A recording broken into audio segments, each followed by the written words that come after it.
with all due respect.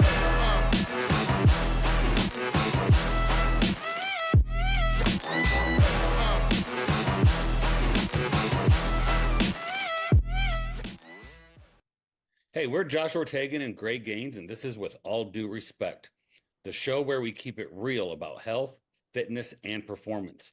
From weight loss to sports development, we're covering the conversations that matter.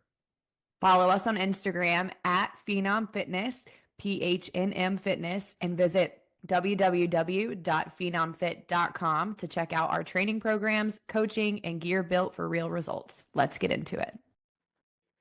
All right. Hey, we're live. I'm still used to I'm still used to this platform. The whole countdown. Yeah, the whole countdown and getting on this platform is totally weird to me now. Even I don't know, Gray did her own solo podcast earlier. Mm-hmm. Was it weird or was it hard? No, it wasn't hard. I mean, it was super easy. Okay. Very user friendly. And I like that it kind of it downloads it all on its own. So I feel right. Everything's in the same spot. Connected space. Yeah. I feel like we're like little boy and little girl all grown up. We're on a professional platform to do podcasts now. Yeah. Right. People will come up to me and they're like, "Oh, you podcast?" And I'm like, "Yeah." Dude, I'm telling you, please don't talk to me about my podcast. Yes, I was at Target one time, and some guy was like, "Hey, I think I saw a podcast clip of you," and I'm like, "Yeah, it wasn't me." Like, you know how awkward I am in public. I'm out. You're not supposed to see that. And I'm like, I'm out. All right. So, hey, I don't know what episode this is on, but I've wanted to do this podcast with this person for the longest time, Emmy. I just wanted to find a way to do it, and I don't know if did it freeze on her? I don't know. Maybe you're there. Yeah. We might have lost her. There she is. I'm back. I think my Wi-Fi cut off. I'm going to try. Okay. Sorry. I think that's my That's Wi-Fi. fine. My bad. That's all right. Are we going to catch both those? There we go. Yep. Just find a spot. This is casual spot, Emmy. If there's anybody that's been on our podcast, they've known that that we just tell people, hey, this is as authentic as it gets. We never know what happens. My dog will jump in the podcast sometimes. Mm-hmm. Right. Yeah. Gray got a brand new dog. Hers might do it. So the people are expecting perfection around here. They're on the wrong podcast. Perfect. Okay. No, they're on the wrong podcast. I'm ready. I get everything. I get everything going. Okay. There we go. We're good. All right. Yeah. All right. Good. So I've wanted to have. I was saying I've wanted to have you on, Emmy, forever, and I really never would have until we had a conversation. I want you to tell your story from the beginning of whatever you're comfortable telling. I think this is a topic that we need to talk about more. It is vulnerable. It is awkward. But can you tell us your story as best and as comfortable as you are telling us? Yes. I did my senior speech on it, so I'm pretty comfortable doing it. Good. But I would say 8th grade year, I got put on varsity, soccer, which it's kind of easy to be on a varsity sport in a private school, but I got put on it. And I feel like I was kind of feel like I had to prove myself. Mm-hmm. I guess to be good at soccer. Mm-hmm. So, especially also with growing up in social media, our generation is so we have so many things being thrown at us, like TikTok and Instagram. And I kind of just thought maybe if I lost weight, it would make me better at soccer and make me prove that I could be on the team. But yeah, that definitely did not work. But I think I just became so obsessed with losing weight that I just didn't care anymore about being good at soccer and stuff. And I lost a lot of friendships. It was really hard for me. I was just felt really isolated, but I really felt only happy if I saw the scale go down. So I just only focus on that. And I would have good or bad days if I lost weight, but if I didn't lose weight, I would freak out. And I eventually hit under 100 pounds, which obviously for my height is not good at all. And I lost my menstrual cycle, so that wasn't good as well because obviously that causes your hair to fall out. You can be infertile. You get osteoporosis or something with your bones when you're older. Yeah. So one of my friends came up to me and she like noticed like something was up because obviously I had lost a lot amount of weight because wasn't ever really like I wasn't overweight, like I was active. I just like you're in 8th grade, you're going into freshman year, you don't realize your body's changing and it needs to change, but like it was, and I was like, why is this happening? So I was like, I thought losing weight would be the best thing. So my friend eventually convinced me to tell my mom, and I was actually threatened to be put in the hospital and have soccer taken away or get a nutritionist. So I got a nutritionist, Miss Kristen. She, I think, lives in Greenville, and I would do Zoom with her, like over kind of like what we're doing right now. I would just Zoom with her, and she kind of taught me like how to build like a balanced meal and like a carb, protein, and fat, and the importance of that. And I kind of like at first I was like, nah, I don't really care. Like, why would I be doing this? Like, there's no point. Like, I just like doing what I'm doing right now, but also, my mom told me, like, when I started with nutritionist that, like, she would wake up in the middle of the night freaking out because she didn't know if I was, like, alive or not, like, my heart could have stopped beating, and that kinda, like, made me realize, like, "Oh, like, I don't only need to do this for myself, but I need to do it for my family because like, other people care about me." But also, that summer, I joined cross country, and I feel like a lot of people at this I guess in this sport can get an eating disorder, but for me, it was the opposite. It kinda, like, helped me get out of it because as I, like, eventually started listening to my nutritionist, I got faster, and I felt like I could actually, like, run. 'Cause at first, like, I could barely, like, do a hill at practice, but as I started to eat more and I started to put back more muscle, I got faster, and it's like I now wasn't focusing on how much I was eating or how much I weighed, I focused on running and how much effort I was putting into it. So, ever since then, I've just kind of been, like, in love with running, and I really like doing long distance because it's kind of like therapy to me. A lot of people hate it. Everyone's like, "How do you do it?" Like, "I don't understand how you run." People always come up to me and they're like, "I just don't get it." I'm like, once you start, it's like hard to stop because it's like the hardest part of your day. So once you do it, you're done and like you just feel like you can do anything you want. And I feel like I just become like a stronger version of myself. And yeah, so I quit soccer last year, and honestly, I'm kinda, like, happy I did because I focused on running, and it just made me so much happier, and I was able to run 17 miles for my, 17th birthday because I learned how to, like, fuel properly and how to, like, prepare before and prepare after. Nutrition also is a big part in running. Obviously, you have to have protein after, you have to have carbohydrates before, and you just have to figure out like what works best for you. And nutrition really helped with that. So that's why I was really thankful for the nutritionist I got. But yeah, that's kind of it, kind of like summarized up. And you're a senior now, right? Mm-hmm. So this was 4 years ago, Yeah. right? Did your nutritionist ever say, "Hey, you do probably have an eating disorder," or did anybody ever label this for you, or just Um, she like was a nutritionist that kind of like worked in eating disorders and sports, but she also helped people like if they wanted to lose weight in a healthy way, she would help them do that. But yeah, we kind of like put face like name to it, I okay? guess.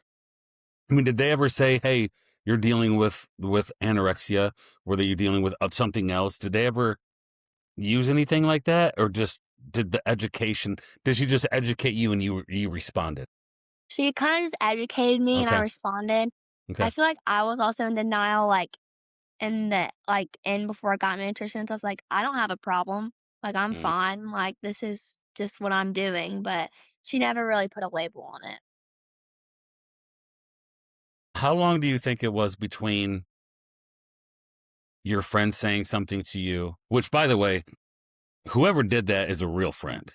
Really good Like, friend. that's a Mhm. really good friend. Like, that's also a brave friend, because Mhm. I could see a situation where you approach a friend, you say that, they don't want to hear it, and you completely are like, I don't know, Gray, like, you just quit being their friend, right? Like 100%, yeah. that friend kind of probably put a friendship at risk, right? Mhm. Because you could have been offended. You could have been like, I don't want to be around that person because I don't have a problem. They think I got a problem. what was the time frame between your friend saying something to you and you realizing like, okay, I probably need to change this. I'm headed down a bad road? Think it was literally the day of.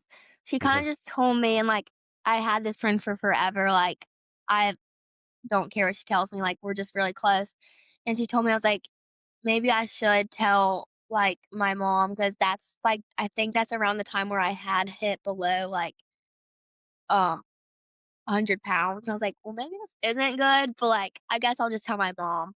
Because she had made, like, comments before, but I think my mom's still just trying to wait to see, like, how I was gonna react, because Mhm. she didn't wanna offend me either in any way, Mhm. but I just told her that day. It was, like, literally the last day of 8th grade, I think.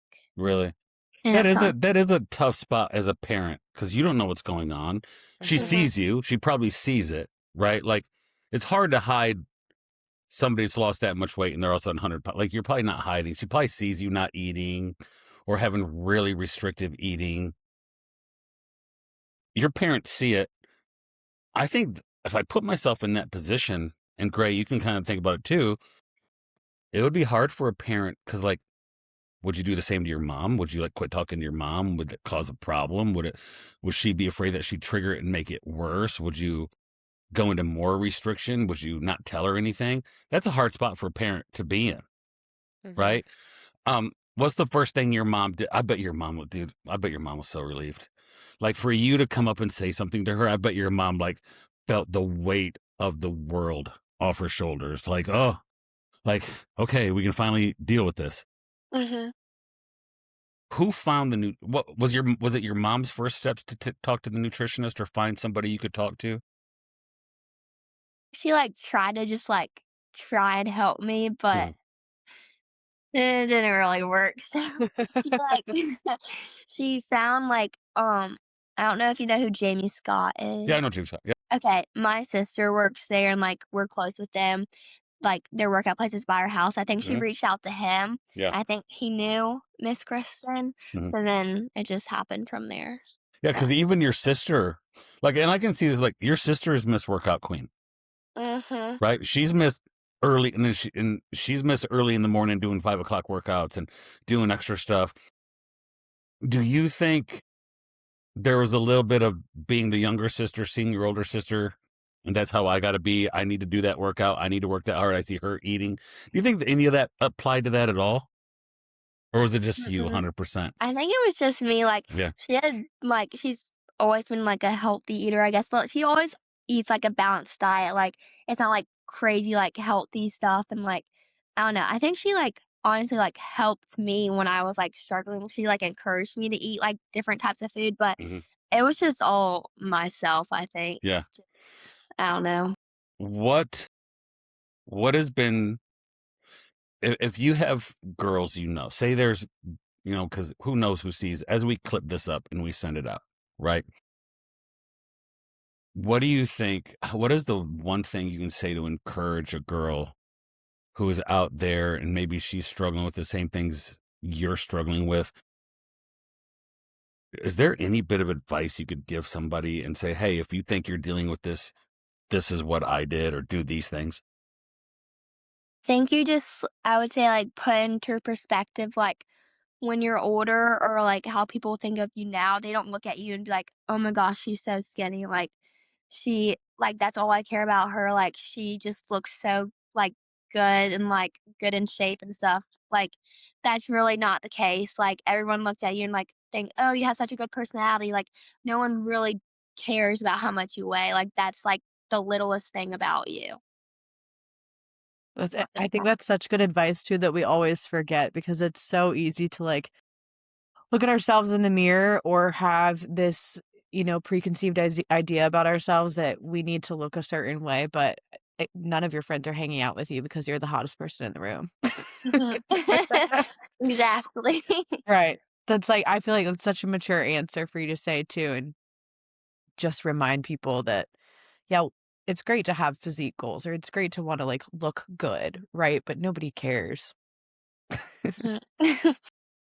You mentioned something earlier before we talked about it, and we've talked about this a ton, right? Because Mhm.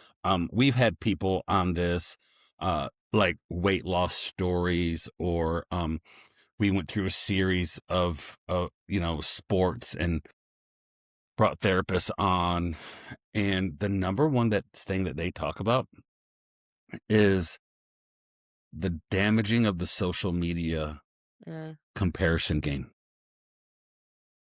You brought it up in the very beginning. There's TikTok, there's Instagram, there's all these things now that, like, they were around not when I was a kid. They were around when Gray was a kid, not when I was a kid. Now that you look back at it, were there things that you would see on social media and be like, is that what I'm supposed to look like? Like, am I supposed to be like that? Am I supposed to look like her? Am I supposed to run like that? Am I supposed to be in shape like that? Like, how do you think the social media experience played a role in this for you? I feel like it's just like you see people posting what I eat in a day of someone who's like not active at all. And then they post like, oh, I ate 1,200 calories. I'm like, well, I shouldn't be eating that many, but I think I should because that's what they're eating. But like also like I have a different body type than them. I'm a different height than them. Like I have different needs than them. And I'm not gonna say like social media is like completely bad. I found so many good like recipes off of there, especially now, like yogurt bowls, oatmeal, etc. But I definitely think, like, especially on TikTok, I feel like all these teenagers who start, like, posting, like, "Oh, when I'm eating in recovery from the eating disorder," and they're just promoting under eating. I think that just really, like I was like, "Oh, maybe I should eat like that, like, lower calorie food, like, maybe that will help me, like, get better," but obviously, that is not true, I so didn't even know. Well, my algorithm never shows me that. I got that blocked. Yeah. I don't know. Like, my algorithm must know what I eat, and they're not sending me that right. But I did not know. Are there TikTok accounts where people talk about how little they're eating, these low calorie? Gray, Yeah. that exists? No, I see that a lot, and I see it commonly too, with especially like in the Pilates community. I think it's very common of just like very naturally thin, tall girls that, probably don't burn a ton of calories every single day, but also don't eat a ton of calories every single day. And so you're just seeing like there was a thing going. I mean, if you ever saw this, it was on my page for a little while and I quickly got rid of the algorithm, but there was like skinny talk for a while of like what these girls are doing to essentially, like, some of it was healthy, but a lot of it was just like really going after, okay, let me be the thinnest version of myself. And it's like starting the day with lemon water and then not eating until like 11 a.m. I would be a fucking monster, excuse me, if I didn't eat till 11 a.m. Well, I have seen like these little clips of like, well, today I did this, and after my workout, I had one rice cake and skinny girl jam on it and 3 berries. And I'm like what? Like, and I just pass it on because I'm just like, I'll eat that times 10. Right. Yeah. I did not know. So the comparison game and seeing things like that. And my guess is, I mean, I'm still a big believer that the algorithm's toxic, right? The algorithm just feeds toxicity, right? Right. If you don't want to work, if you don't like politics, but you click on one thing that's messed up politics, your whole algorithm's messed up for crazy politics for 2 days, right? Right. But I imagine that the algorithm goes towards teenage girls will click in this and watch this. So we're going to show all these girls these clips about the girls not eating and all that kind of stuff. And man, that is being able to combat that mentally has to be really hard. And the little things that pop in your brain of, like you said, well, should I be eating that many? Like, should I be doing that? Should I be doing this? Right? I mean, were you tracking your food? Like, were you using an app to track your food when you were going through that time period? Was it like MyFitnessPal or something like that? Yep, it was MyFitnessPal. Yeah. I like it Now was I hate MyFitnessPal. so Now I hate bad. it. Right? She just in one bad. swoop, Emmy made me hate MyFitnessPal. I'm never tracking again. I Right? so Instagram became a thing.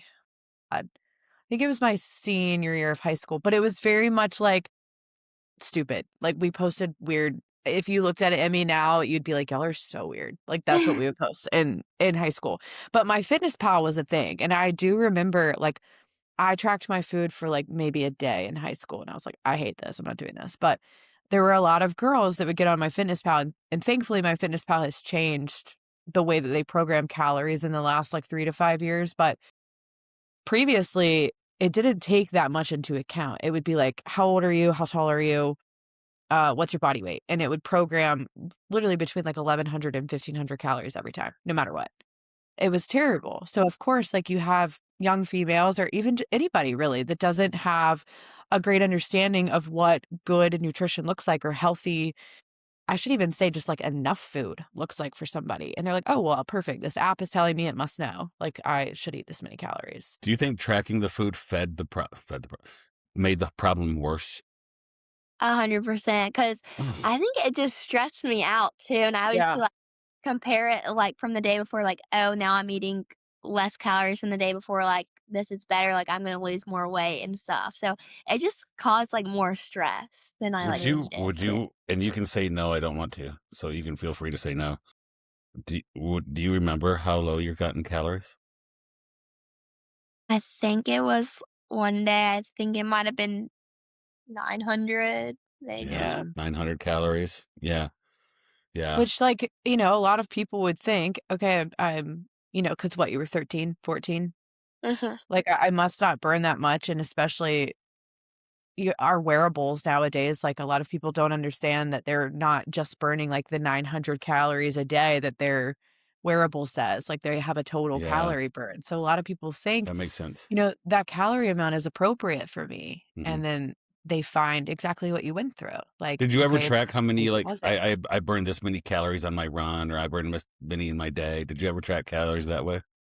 I didn't have like an Apple Watch or anything back then. Good. So. Yeah, good. Yeah. Good. Yeah. And I guess what we're highlighting here is, you know, we work with a lot of adults who either need to change their body composition, lose weight. Some men want to gain weight, people want to gain muscle. And we do have a lot of people that we will recommend, hey, track your food. But the purpose of people that we work with who track their food is we need to make sure they're eating enough, right? Because the 14-year-old Emme came to 17-year-old Emme and found out how many calories 17-year-old Emme had to eat to run and feel. 14-year-old Emme would probably be like, oh, no, I'll never eat those calories, right? So what we're highlighting here is there is a dangerous version of tracking that feeds the problem, right? Who said, hey, you probably shouldn't? When did you stop tracking it? Was it your nutritionist? I think I deleted it the day I told my mom. Good for you. God, dog. Yeah, good for you. Good for you. Yeah, I got rid of it. Was that hard though? Like, did you really go through some personal, like, were there hard days? Were there days you're like, I don't know if I want to meet with my nutritionist. I'm happy this way. I don't want to do this. I need to go back to the way I was. I mean, especially I think 9th grade, because that's when I like actually like started gaining on the weight back, and like it takes a mental toll on you because you're like, you know, you're gaining weight and like you have to, but like it's just like you want to be skinnier, but like you know you have to do it to get better. It just like, especially on top of like school and sports, it was a lot. It was just really stressful. The whole process was stress. Was the nutritionist you worked with, who, I mean, we should probably contact her and bring her on. Like, sounds like someone we need to talk to. Was there a certain level of accountability that she held with you that were like, she kept you accountable to making the change? I would send photos in of like my meals and my snacks for like the first few months, just so like she could see what I was like eating and stuff to make sure. Did you ever want to lie to her? I mean, yeah, but I didn't. I know, right? Just say yeah. Yeah, you can say yeah. I didn't. Hey, I have people that lie to me now. Me and Gray have people that lie to us now all the time. That are 50 years old. Yeah, they're 50 years old and they lie to me now. I know they're lying. But yeah, that's hard. It's unbelievable accountability. And I think the power in some of this, Gray, is as soon as you vocalized it to your mom, you probably felt a freedom. Like you were probably like really struggling in silence and struggling in isolation. And as soon as you said something, it was probably this big weight off your shoulders, like, oh, I finally told somebody, and now it can move on. Right? Did that give that kind of moment for you? Was there relief in telling your mom? Were you afraid she was going to be mad at you, or do you have a good enough relationship with your mom? By the way, I know her mom, so I know the answers to these. Did you feel relief, or were you afraid that your people were going to be mad at you or disappointed in you, or did you feel relief? I just felt relief because I knew she like knew about it, but she just didn't know how to go about it, and Yeah. like she just So it was just a relief. And one thing when you brought this up to me, and the first thing you said was, I've really learned how food works for me and fuels me, and how I have to have it to perform at the best level I have. Can you explain that process and what happened in that process for you to go from, hey, it's not about restricting and how little, it's I need to use this to make me perform better? What was that process like? Was that education from your nutritionist? Well, I would say that, like, cause she taught me, like, oh, carbs are, like, short energy, protein, like, helps with muscle building and muscle growth, and fats are important for hormones. So, like, when I would build, like, a plate, I'd be like, "Oh, like, this is giving me energy for the day, like, this is gonna keep me full." So, like, kinda made me just view, like, food differently. Like, I didn't view it as something that was, like, scary, I viewed it as something like fuel. And especially with, like, running, like, you just have to be so in tune with, like, what you're, like, I guess, putting on your plate. Cause like, say I had, like, a track workout, like, in the afternoon, I probably wanna have, like, a bigger breakfast in the morning even if I'm not hungry, and, like, a lighter lunch, so I don't feel like I'm going to, like, throw up everywhere running on the track. But, like, also, like, just viewing, like, and seeing the importance of, like, carbs and fats and proteins, I think that helped a lot. That's a huge piece too of just nutrition coaching in general and just learning like the overall relationship with food. And I think it's so amazing that you learned it at 17 because it's something that you're going to carry with you for the rest of your life. That a lot of people, like Josh said, we work with people 40, 56 years old that still are trying to learn that. And they're still trying to hold or grasp like, what is protein actually doing for me? What are carbs actually doing for me? So that the fact that you've been able to relate that like to your personal life, to your sports life is incredible because again, you will carry that forever. And it's a huge lesson. The fact that you just said carbs for energy, protein to heal, and fats for your hormones. There are people who are in their second and third year in exercise science school in college right now that couldn't tell me that. I mean, we laugh at that, but what you're learning just through your education, you're more educated than a lot of people who were like, I want to go into exercise science, or I want to go into health, or I want to go into nutrition. Experiencing that and being educated that, you're going to walk into a college environment. I know because you told me you want to go to school for this. This is something you want to study and be involved in. You're going to be amazed at what people don't know in your own curriculum in freshman and sophomore year. You will be blown away, right? I have grown-ups that say, well, I need a little bit more protein, so I'm going to eat probably some nuts and a potato. And I'm like, I think, like, did I lose them on the phone? Like, well, like they cut off at the chicken part or like the fish part. I'm like, and that's not it. Educating yourself is it sounds like this has educated you. Almost you're getting a degree on accident, right? You're getting a degree. So now if you threw away MyFitnessPal, right? And just so you know, and we've talked about this on our podcast before, I came from a history of very dysfunctional eating in me personally, where tracking my food made me accountable to eating more. I also realized like one piece of pizza wasn't going to kill me. Like I had these things of like, I knew like, hey, missing one workout one week, I just do it the next day.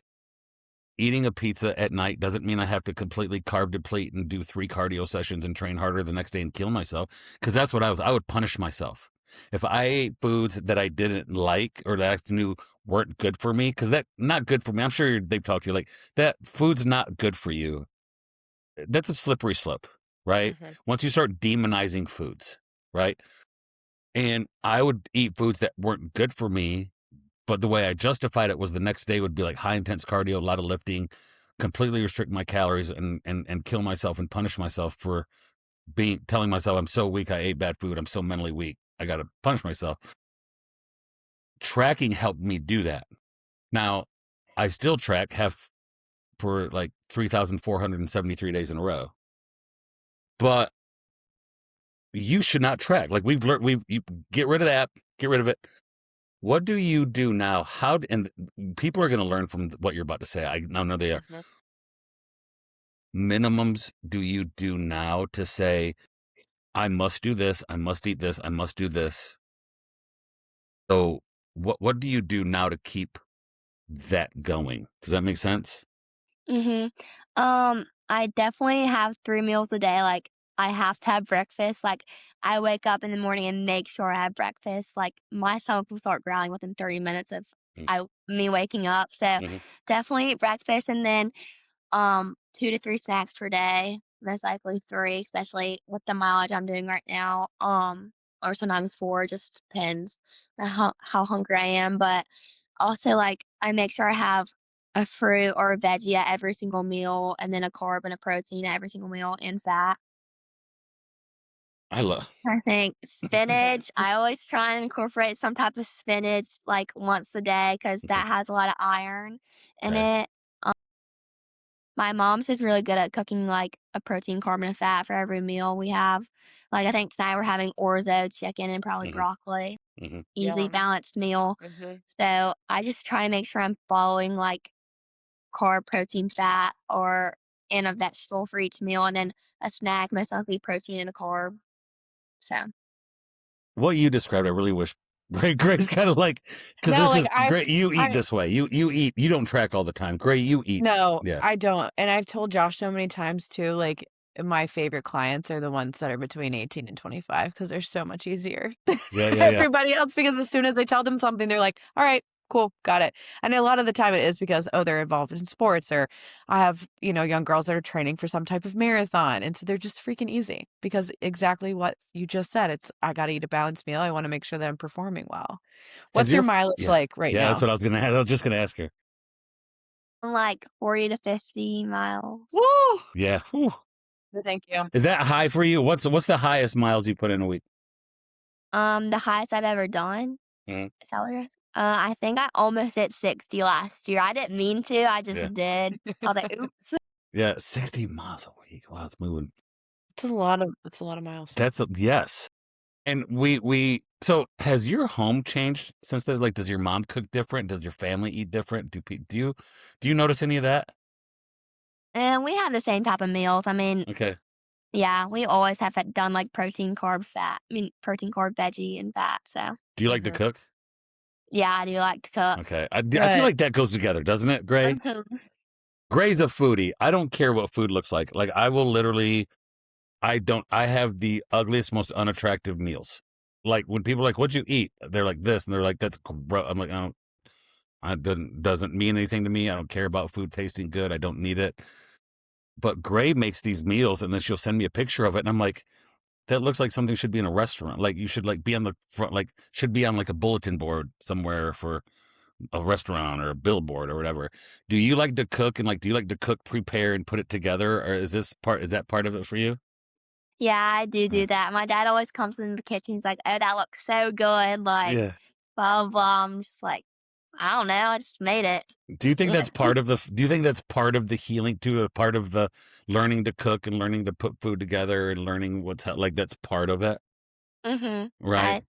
100%. Yeah. Yeah. Tell us about what you want to do. Like, you said you want to go study this in nutrition. Do you know what you want to do with it, or do you just want to go and learn and figure it out? Most likely go and learn and figure it out. But if I had to pick right now, I'd want to be like a sports nutritionist. But who knows, like what will happen? So I bet your nutritionist is pretty think that's pretty cool, right? Like that she worked with you and now you want to do something like that. This is a question way out. You said that early on when you started losing weight and then you said you lost your cycle. We did a whole 6 episodes, 7 episodes, Gray, 6 episodes on people coming and talking about healthy nutrition, girls' fertility, all of that. And it was highly educational. Highly educational for me. And I even told people like, hey, Gray, we'll do this, but like, I'm just going to sit and take notes. What was, and I'm only asking you this because we had somebody come on and talk about this in one of our episodes. What was the rebound to having your body function normally from when you lost your cycle? Like, you're saying, like, what were the effects of it? No, like how long did it take to get your cycle back? Oh, get it back? I got that this year, so it's probably like 5 years. Wow. I think it was probably because of the exercise I was doing. Yeah. I mean, I got it back running 50 miles a week because I was probably eating. I was just eating. Which, Josh, you may not know this, but sometimes that can happen. Like with a young female that's very active, they might have a cycle and then it might go away for a couple of years. Okay, so it's more related to activity for girls. Mm-hmm. Yeah, that also comes back to energy availability. So it still comes back to making sure that you're eating enough food, but cycles can be fairly irregular in high school age girls. Okay, so working out, playing sports, all that kind of stuff. Like I had the same thing happen to me. Like I got mine at 13 and then I don't think I got it again until I was almost 15. But I was like 4-sport athlete. So and that's still with like balanced eating. But yeah, it still definitely comes back to energy availability. But that's crazy to hear it took 5 years to come back. Yeah. I think like my junior year, I kind of like fell into a trap of under eating. Like I didn't mean to. It was unintentional. I think that probably like hurt a little Delayed bit. it a little bit. Yeah, but when you say okay, I want to talk about that. Yes, could be. Yeah, I want to talk about that. You said you kind of fell into the little trap of under eating. That's naturally going to happen, right? You just don't at 13, 14 have these struggles and just all of a sudden never worried about it again, right? What behaviors do you try to notice could happen that could slowly make you fall back into that trap? Do you think about those things?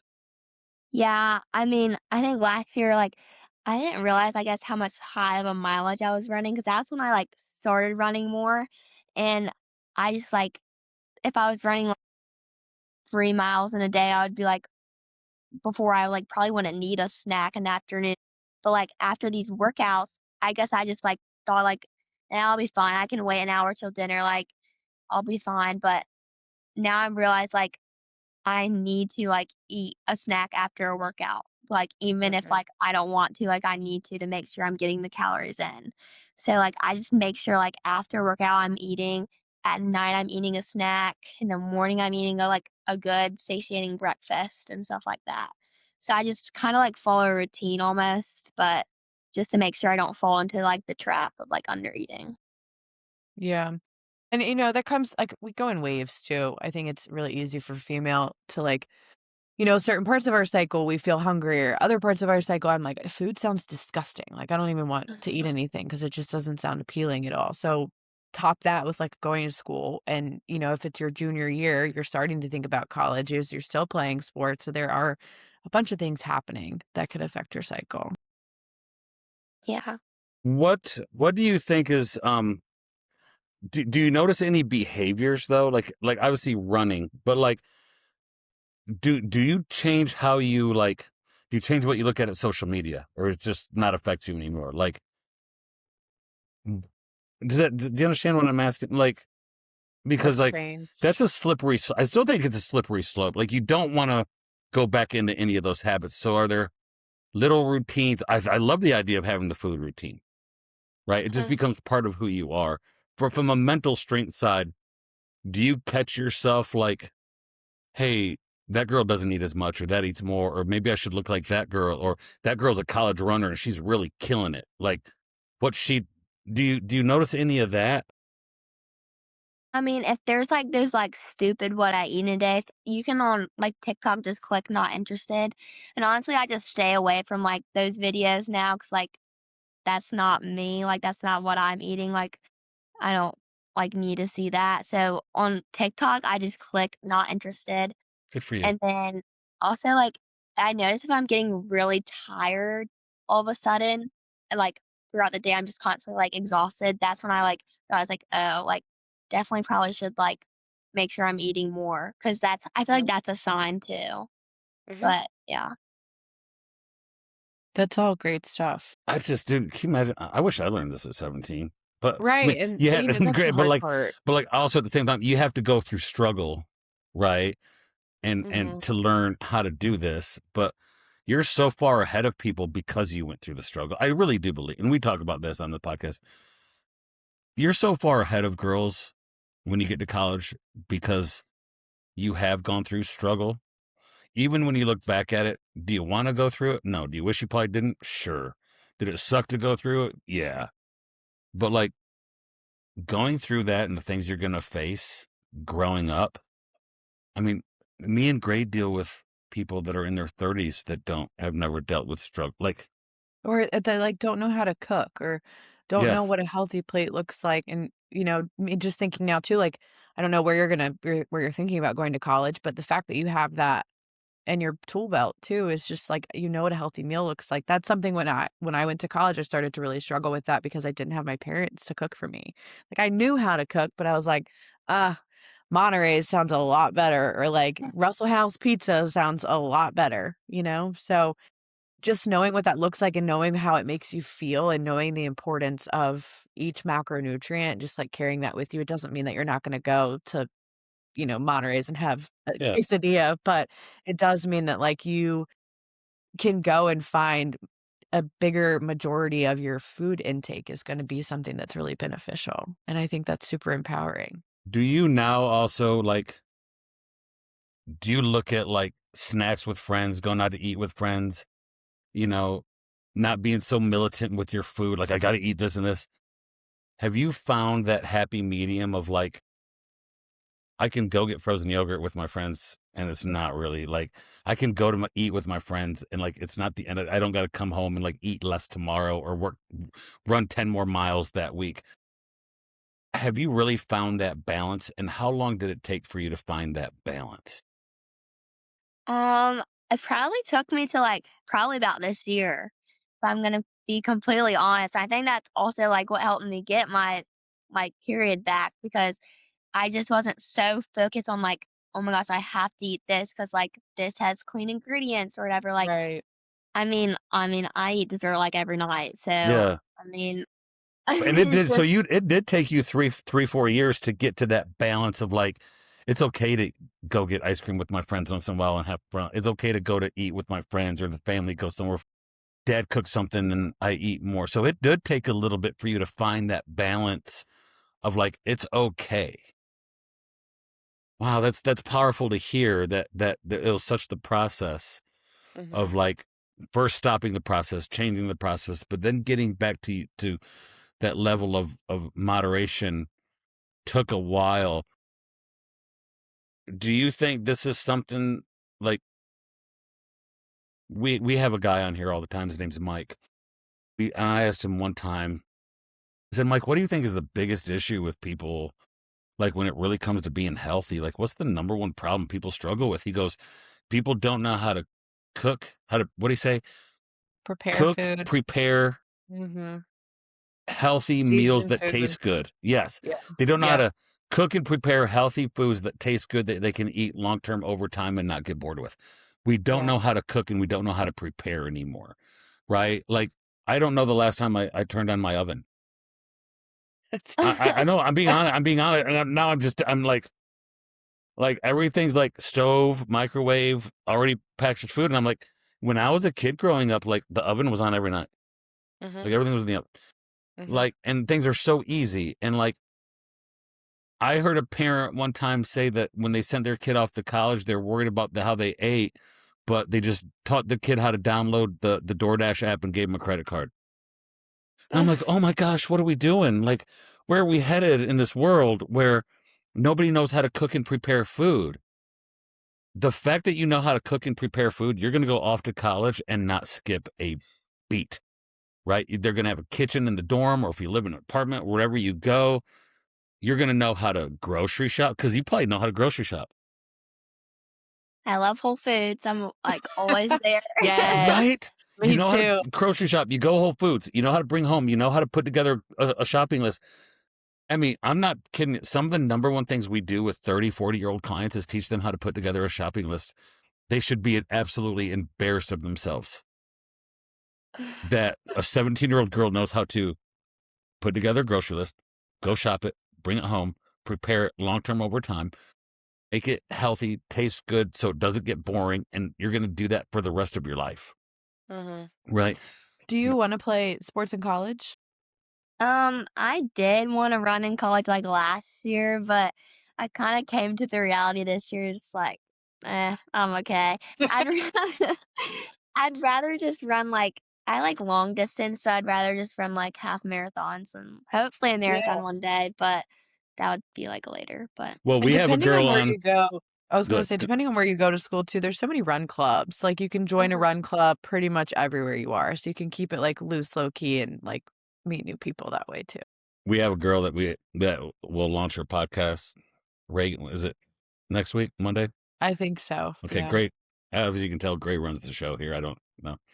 I'm just a talent, right? But Yep. she was 22 years old. She started doing CrossFit at 14. She competed in CrossFit games or CrossFit competitions. She did a bodybuilding show, and out of the blue, she woke up one day and said she wanted to do an Ironman. 22 years old and do it. So I really hope you find this fitness thing of like, go run the marathon. Yeah. Like, go sign up and do it. Like, run the half marathon. Have you? What's the longest you've run? Have you done the half? Have you done? I do the Kiowa half marathon Okay. every year. It's my favorite, but Yeah. the longest I've run, I did 17 miles for my 17th birthday. Mhm. This year, so that's the longest I've done. How was that? Was that tougher than you thought? Meh, it was okay. I ran with my friend, so. Yeah. Okay. It's a distance. Yeah. When's your birthday? July 14th. Okay, so you'll have 18 miles this year for your 18th birthday. Like, are you gonna do 18th for your 18th birthday? Maybe, because I won't be like training for anything, but Yeah. I mean, I'll probably still be running, so I'm probably gonna want to do it. Yeah. But No, that's a fun little celebration. During this whole time, do you think fitness and exercise will always be a part of your life? Like, is it just something you're like, this will always be part of who I am and what I do? well, because it's not about like the exercise, it's about like I always talk about runner's high, like Mhm. post-run endorphins. Like the feeling after a workout is like you can't compete. It just feels so good, and like I just like the like lifestyle it brings. I feel like I'm more like an organized person ever since I started running. Like my grades Really? got better. I feel more like Wow. disciplined. I don't know. Really? So you feel like your life, that's a good quote. Your life got more organized when you started exercising and running. And that's, I guess, structure. Wouldn't that be great to just have some structure? Yes.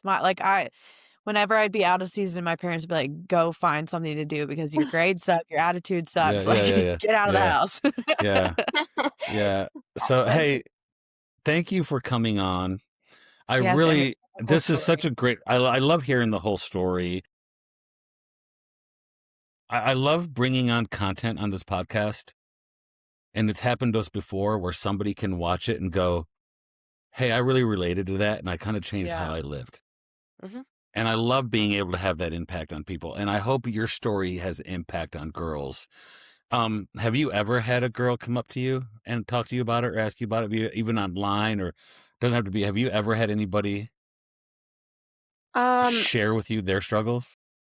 Talked to like one girl after I gave my speech, but okay. Yeah. Does that help you knowing that, like, hey, somebody related to it? It helps somebody. It felt good. I was asked to do my speech for the middle school girls, so that kind of felt like yeah, because that's probably the age, right? That 7th, 8th grade, 7th, 8th grade is kind of, is that where this stuff happens, Gray? 7th, 8th grade kind of starts to see Yeah, some. I would say so because you're like, you know, there's the pressure of like about to go to high school. it's a different feeling. I don't know. Yeah, you're 12 years old and you see moment. high school girls that are 17. You're like, I don't look like that, Yeah, right? yeah, No, I love it. yeah, I love the fact that you were asked to do that. I love the fact that somebody came up to you, and said something that's having an impact and having your experience help others. So, yeah. thank you very much for coming on. Yes, it was so good. Thank you. Yeah, and thank you for being willing to share your story.